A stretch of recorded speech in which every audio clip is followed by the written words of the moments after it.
vive en la pobreza. Nadie hace nada porque nadie le interesa. La gente de arriba te detesta. Hay más gente que quiere que caigan sus cabezas. Buenas tardes. Hoy está con nosotros en Zurdo TV Ricardo Barrientos, analista del ICEFI, o sea, Centro de Estudios Fiscales, Instituto de Estudios Fiscales, para conversar sobre un tema que aparentemente pasó a un segundo plano ahora por la ley Monsanto, pero que es igualmente importante para el país. Estamos hablando de la Ley de Promoción de Inversiones y Empleo, que esta sí, con mucha presión de parte del CACIF y de los sectores tradicionales del poder en Guatemala para que se apruebe por el Congreso, pero el Congreso, enredado como está con la ley Monsanto, probablemente no tenga todo el tiempo para hacerlo. Ricardo, ¿qué es en concreto la ley para la promoción y promoción de empleo e inversiones? Bueno, yo creo que lo primero que hay que reconocerle a los ponentes es que son muy hábiles y tiene un nombre muy bonito, porque ¿quién no va a reconocer que Guatemala y toda la región centroamericana necesita atraer inversiones y generar empleos? Entonces, si por el nombre fuera, ya la deberíamos haber aprobado, pero de inmediato. Lo malo es que este es un nombre muy atractivo que no corresponde en lo mínimo con el contenido ya del articulado de la iniciativa de ley. Es decir, entiendo yo que tiene por lo menos dos aspectos que son complicados. Uno, la compresión salarial, es decir, bajar salarios o hacer salario a destajo o hacer... No. Ni siquiera aborda el tema laboral. Ni siquiera. Ni siquiera. Lo único que tiene son casi 70 artículos para crear, ampliar, profundizar y prolongar privilegios fiscales. El privilegio para que los sectores más dinámicos y con mayor capacidad de pago tengan el privilegio de no pagar impuestos como si los pagamos. Y eso se supone que es un mecanismo para atraer inversiones y generar empleo. Y eso es lo que cuestionamos. Ahora, esto sería una especie de ley de maquilas ampliada. Así es. Con más facilidades para los empresarios. Así es, mira, la ley de maquila y la ley de zonas francas actualmente vigente data de 1989 y en aquella época se impulsaron y se aprobaron como un mecanismo para la atracción de inversiones, para el estímulo de las exportaciones. Sin embargo, los estudios que hemos realizado muestran y confirman que esto no tiene nada de nuevo. Fíjate que en Guatemala tenemos más de 180 años de estar intentando esto, que permitiéndole a cierto sector el privilegio de no pagar impuestos, que ellos van a incrementar las inversiones y con eso vamos a generar empleo. Ahora, yo veo que hay, al menos en medios empresariales, dos visiones. Un sector que apoya a full esta ley y un sector que dice no apoyar. ¿Qué están jugando, al policía bueno y al policía malo o qué? No, yo creo que son empresarios que están actuando como actúan los buscadores de rentas en función de sus intereses y de sus ganancias, de sus utilidades. Traduciendo esto, Ricardo. Porque lo que pasa es que hay sectores, decía yo, desde hace 180 años, la primera vez fue en 1832, cuando Mariano Gálvez era todavía presidente, a ciertos sectores a lo largo de la historia se le han dado permisos para no pagar impuestos, lo cual es un privilegio, y hay sectores empresariales que han salido adelante sin la necesidad de esos privilegios. Claramente los que están a favor son los que se beneficiarían con continuar, profundizar y ampliar este privilegio de no pagar impuestos. Y luego, visiblemente, la Cámara de Comercio de Guatemala se ha opuesto. Digamos, a favor podemos identificar claramente AGEXPORT, la Cámara de Industria de Guatemala, y en la oposición podríamos ver a la Cámara de Comercio, y yo creo que el punto de ellos es bastante directo y no es tan difícil de entender. Si los privilegios fiscales que se le estarían otorgando a los sectores que se van a beneficiar son excesivos, son desmedidos, se va a generar un agujero tan grande en las finanzas públicas que va a poner en peligro el propio funcionamiento del Estado, que ese agujero va a haber que taparlo con algo. Ya la deuda no da para más, cosa que se está debatiendo en el Congreso. Entonces, posiblemente se va a tener que requerir, y ya lo advirtió el Fondo Monetario Internacional en su misión que vino este año, se va a tener que requerir por lo menos un incremento de la tasa del impuesto al valor agregado. Ahora, aquí... Solo ahí concluyo la idea. Si incrementas la tasa del IVA, el sector empresarial que más perjudicado sale son los comerciantes, porque tiene un impacto en precios. Por eso es que los comerciantes se oponen. Sí, entonces podríamos nosotros decir tranquilamente hoy día que el sector de comerciantes de Guatemala tendría interés a apoyar las tesis que plantea el presidente Correa recientemente en el foro de Esquipulas. Yo no sé si ellos están yendo tan lejos. Yo no sé cuál es, digamos, en este momento su ideario. Lo que estamos claros es que ellos lo que están viendo es que si se abre otro agujero fiscal inmenso, este gobierno o el siguiente va a tener que taparlo con el IVA, y eso va a generar un incremento de precios, y eso le perjudica a sus negocios porque perjudica a los consumidores. Pero por supuesto, no, yo me refería al caso Correa por una razón muy sencilla. Sí. En Ecuador se resolvió el tema del agujero fiscal y de los déficits fiscales recurrentes con medidas que pasaron por suprimir privilegios, sí, y no aumentar los impuestos. Bueno, yo creo que entre la experiencia del Ecuador y de Guatemala algo de eso hay. Pero es que acá, además de esto que se quiere aprobar en la ley, fíjate que el principal privilegio ni siquiera está en la ley. Guatemala tiene la tasa más alta del hemisferio occidental de toda Latinoamérica de evasión del impuesto sobre la renta. Entonces, si tú no quieres, si tú quieres aumentar tus ganancias dejando de pagar impuestos, hay dos vías.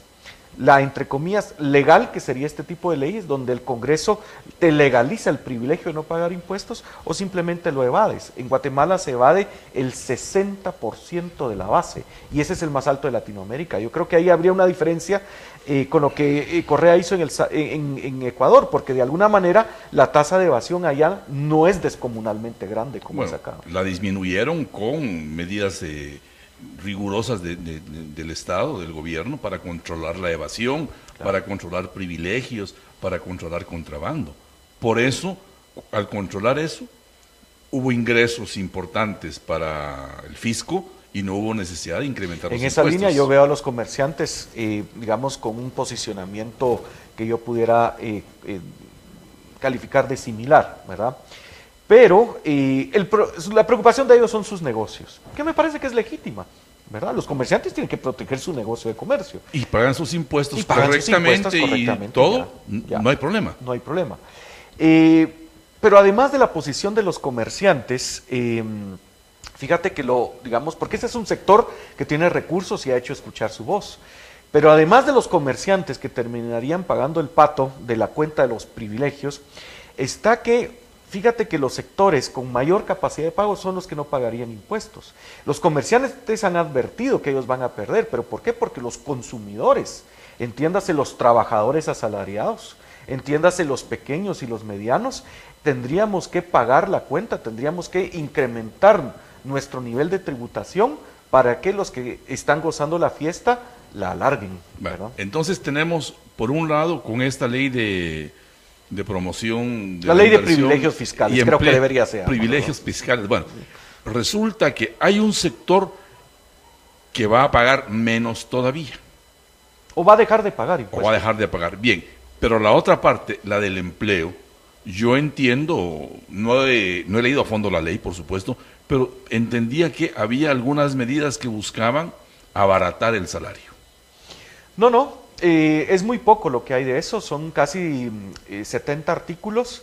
Sí hay algunas disposiciones en materia salarial que los sectores sindicales han advertido, pero, a ver, esta es una ley que venía de un paquete que se presentó en enero de 2000, que el Ejecutivo presentó en enero de 2013 al Congreso de la República, que le llamaron las leyes de empleo. Eran 9. Esta es una. Por ahí está otra ley, otra iniciativa de ley que busca la ratificación del convenio 175 de la OIT relativo a la regulación del trabajo parcial. De tal manera que yo diría que la propuesta más fuerte en materia laboral y salarial está en esa otra iniciativa de ley. Por supuesto están conectadas. Están muy conectadas. Esa es la impresión que tengo, que es todo un paquete, digamos, que profundiza lo que se ha denominado como neoliberalismo en un momento en que el mismo va de retirada en algunos países del continente. Ahora, vi con mucha preocupación dos cosas, Ricardo. De pronto tú me puedes aquí hacer alguna aclaración.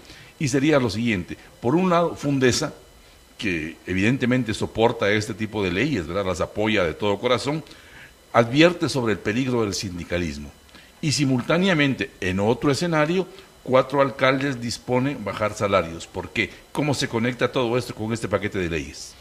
Bueno, es que en estas visiones de corte más liberal o neoliberal, en esta forma de pensamiento económico, hay algunos, según ellos, los factores más importantes para el crecimiento económico, la atracción de inversiones, tienen que ver con los costos que tienen que asumir los empresarios en términos de la fuerza laboral, o sea, el salario, y los costos en el pago de impuestos, ¿verdad? Según ellos, en la manera en que se bajen estos dos tipos de costos, el país se hace más atractivo para inversiones. Ya hay buena cantidad de estudios muy serios, incluso de gente que no podríamos considerar de izquierda, pero que son intelectualmente honestos, que han advertido que en realidad las decisiones de inversión dependen de otros factores más importantes que el salario y los impuestos. Por ejemplo, la estabilidad del clima político y social, la calidad y confiabilidad de la infraestructura, el acceso a consumidores, el nivel de corrupción, la facilidad para contratar fuerza laboral sana, educada y calificada. Estos son factores que son mucho más importantes. O sea, que no existen en Guatemala o que existen todos al revés. Entonces, con estas leyes se quieren estimular la vieja receta de más de 180 años que bajando impuestos y salarios atraemos inversión, cuando en realidad la forma de hacernos competitivos es fortaleciendo al Estado. Mejor educación, mejor salud, más y mejor infraestructura, serían, por ejemplo, seguridad, menos corrupción, serían factores que sí serían más efectivos en atraer inversión que la propuesta esta conservadora de visión liberal que tienen estas leyes. Ya, o sea que en pocas palabras, hoy por hoy, la propuesta de Correa de incrementar salarios y buscar un salario digno y de mantener los impuestos combatiendo la evasión fiscal y los privilegios, parece que es más correcta. E incluso gente de derecha la está reconociendo, que eso es lo más interesante. Porque, recordemos, la Cámara de Comercio en este 2014 se reincorporó al CACIF. O sea que tenemos una voz orgánica del CACIF en contra de los privilegios fiscales. Pero vayámonos aún más agresivamente. O sea, podemos pensar de que el próximo invitado aquí a esta mesa va a ser el representante de los comerciantes. No me sorprendería. Ellos han estado hablando con todos los sectores, pero aún con nuestros adversarios ideológicos más claramente definidos, que son los economistas de pensamiento libertario, incluso ellos están en contra de esta ley.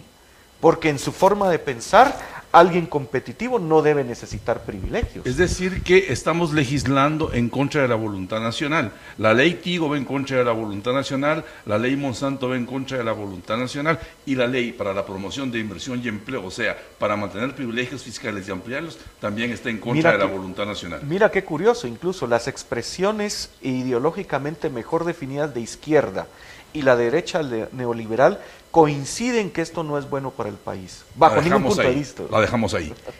Para su programa Zurdo TV, en La Noticia en Guatemala, La Verdad Sin Dueño, hemos concluido. Hasta la próxima.